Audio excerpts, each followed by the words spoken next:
Amwe mu makuru umashya aturuka mu burasirazuba bwa Repubulika ya Demokarasi ya Kongo hagati y'umutwe w'inyeshyamba za M23 n'igisirikare FARDC cya Repubulika ya Demokarasi ya Kongo nyuma kwigarura ibice bikomeye cyane birimo Kibumba ndetse na Buhumba akaba ari groupe mazi barizwa muri territoire ya Nyiragongo. Inyeshyamba za M23 kuri ubu zisa nkaho ziganisha imirwano Goma ndetse na Masisi akaba ari territoire kandi zirimo ibiridiro by'umutwe w'inyeshyamba za FDLR hamwe ufatanyije muri no minsi n'igisirikare FARDC cya Repubulika ya Demokarasi ya Kongo. Kuri ubu kandi imirwano Goma ndetse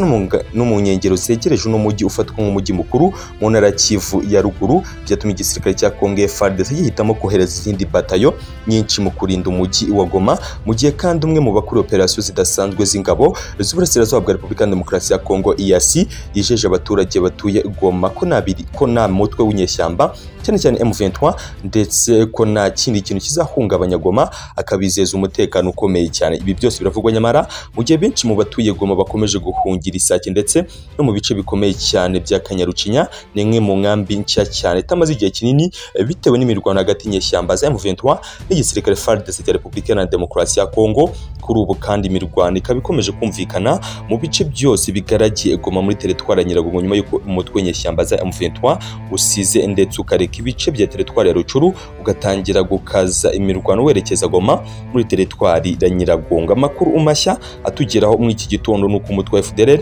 wabatangiye gahunda gushishikariza ubutegetsi bwa Repubulika ya Demokarasi ya Kongo kwemera ibiganiro n'umutwe wa M23 bamaze igihe bahanganye. N'ibyatangajwe na bamwe mu barwanyi ba FDLR bahungiye Goma nyuma y'uko mu gace ka groupe Kibumba inyeshyamba za M23 zazikomeje kurasa bikomeye cyane ndetse zazikomeje kugenda zigarura ibirindiro bikomeye cyane nka Kamirindi ndetse na Tongo byagenzuwe na FARDC igihe kigana hafi n'imyaka 18 ndetse akaba ari ibirindo byari bimaze iminsi biri kugenzurwa n'inyeshyamba za FDLR. Kuri ubu kandi biravugwa ko bamwe muri aba barwanyi batangiye kwikura ku rugamba nyuma y'uko ingabo za leta Kongo FARDC zabashize Kibumba. Ubwo M23 yakazaga imirwano tariki 16 z'ukwezi kwa 11. Ibi kandi bituma benshi muri aba barwanyi batangaza ko ingabo za M23 zirusha ubushobozi kure cyane FARDC ndetse na FDLR muri rusange. Amakuru kandi akomeje kugenda akeshwa bamwe mu barwanyi ba FDLR utashatse kamazina atangazwa ku mpamvu z'umutekano we kandi akaba barizwa mu mujyi wa Goma nyuma yo guhunga imirwano ari maze iminsi ibera mu gace ka Kibumba. Ni uko ubuyobozi bukuru bwa FDLR buri muri gahunda yo kwinginga ubutegetsi bwa Kongo kwemera ibiganiro n'umutwe w'inyeshyamba za M23 zikomeje gusatira zigana Goma. Uyu murwanyi wa FDLR avuga ko nyuma kubona ko batazabasha guhagarika umuvuduko wa M23 kuva tariki 15 Ugushyingo abayobozi bakuru ba FDLR bakoze inama y'igitaraganya riyobowe na Lieutenant General Byiringiro Victoire Perezida wa FDLR ndetse ari kumwe na Major General Nawunguka Pacifique uzwi nka Omega yabere ku cyicaro gikuru cy'umutwe giherereye aho bise Paris mu gace ka Kazaroho ndetse bagamije kwiga uko urugamba bari gushamo FARDC guhashya umutwe w'inyeshyamba za M23 ushobora kuba aruhagaza. Akomeje gutangazwa impamvu nyinshi nyamukuru zigaragaza ko nyuma gusesengura imiterero y'urugamba abayobozi bakuru ba FDLR ngo basanze abarwanyi babo benshi bakomeje gupfira mu mirwano bahanganye mu n'utwa M23 kandi nibigira icyo bitanga kuko umutwe wa M23 urushaho kwigarura ndetse no kugenda ufata ibindi bice bikomeye cyane mu burasirazuba bwa Repubulika ya Demokarasi ya Kongo. Ikindi kandi nuko muri iyi nama Lieutenant General Byiringiro Victoire yagaragaje impungenge z'uko mu gihe imirwano yakomeza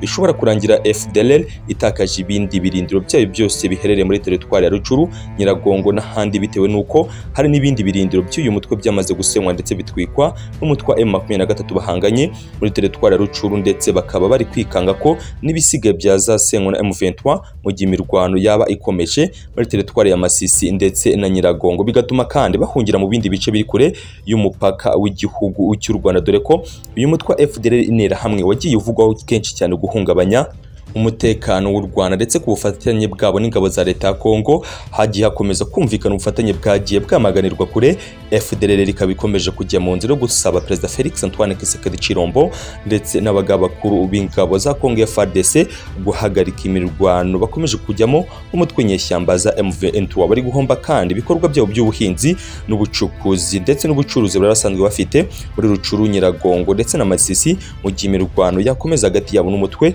w'inyeshyamba za M23 y'umurwanyi FDLR kandi avuga ko byarangiye ubuyobozi bukuru bwa FDLR bufashe umwanzuro wo gutangira kwinginga ubutegetsi bwa Kongo bamaze iminsi babanye neza kwemera ibiganiro n'umutwe wa M23 kugira ngo imirwano ihagarare ndetse FDLR itakomeza kubihomberamo ikaba yabura inka n'umurizo wayo. Nibikomeje kugenda bitangazwa mu burasirazuba bwa Kongo aho bagaragaza ko imirwano hagati y'umutwe nyeshyamba za M23 n'igisirikare cya Kongo FARDC gufatanya na FDLR ikomeje gufata ubusa ndetse ibice bikomeye cyane bitandukanye byinshi bikomeje kugenda bijya mu maboko y'abarwanyi y'umutwe nyeshyamba za M23 uhereye Rucuru, Nyiragongo ndetse na Masisi. Nibice bikomeye cyane kuri ubu kandi M23 ikomeje kugenda ifata umunsi ku munsi aho ingabo za leta Kongo FARDC zikomeje gukizwa n'amaguru mu mirwano ikomeje kumvikana mu bice bigiye bitandukanye. M23 iragaragaza ko irwana community ngari y'abakongomani bakoresha muri rw'ikinyarwanda biganje ndetse benshi muri bo batuye mu burasirazuba bwa Repubulika Demokarasi ya Kongo. Kugeza kuri ubu kandi umutwe nyeshyamba za M23 ukomeje kugenda ugaragaza zimwe mu ngingo zikomeye cyane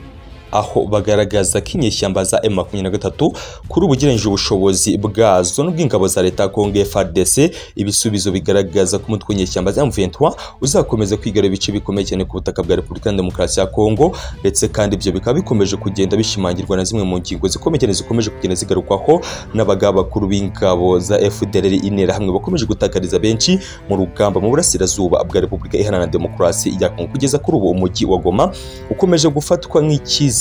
cy'abakongomani benshi batuye burasirazuba bwa Kongo reka abaturage barenga gato miliyoni bari gusatira miliyoni 2 batuye Goma bose mu gihe babahungiye rimwe. M23 itinya igitutu cy'amahanga ndetse no kuba yakazwaho umuriro n'ibihugu bigiye bitandukanye by'isi ubumwe bw'Uburayi, Leta Zunze Ubumwe za Amerika ndetse n'akanama k'Afrika yunze ubumwe n'ubundi kandi bakomeje gusaba M23 kugerageza kurekura bimwe mu bice yafashe ndetse ugana n'inyeshyamba no kugana n'ibiganiro bikomeye cyane hagati yabo n'ingabo za leta Kongo FARDC ndetse na guverinoma ya Kinshasa inangajwe na Perezida Felix Antoine Tshisekedi Tshilombo. Kuri ubu kandi umutwe w'inyeshyamba za M23 ukomeje kwinjira mu ngingo zikomeye cyane zikomeje kugenda zigaragazwamo byinshi mu byerekeye politiki idasanzwe ikomeje kurwanwa hagati y'ingabo za leta Kongo FARDC mu kugerageza guhagarika umuvuduko w'inyeshyamba za M23 mu kwigarura Goma n'ibindi bice bigiye bitandukanye. Dore ko kuri ubu bice byose bigaragiye Goma byamaze gukandagirwamo n'abarwanyi b'inyeshyamba za M23 hasigaye umujyi wa Goma. Kuri ubu kandi benshi mu barwanyi ba FARDC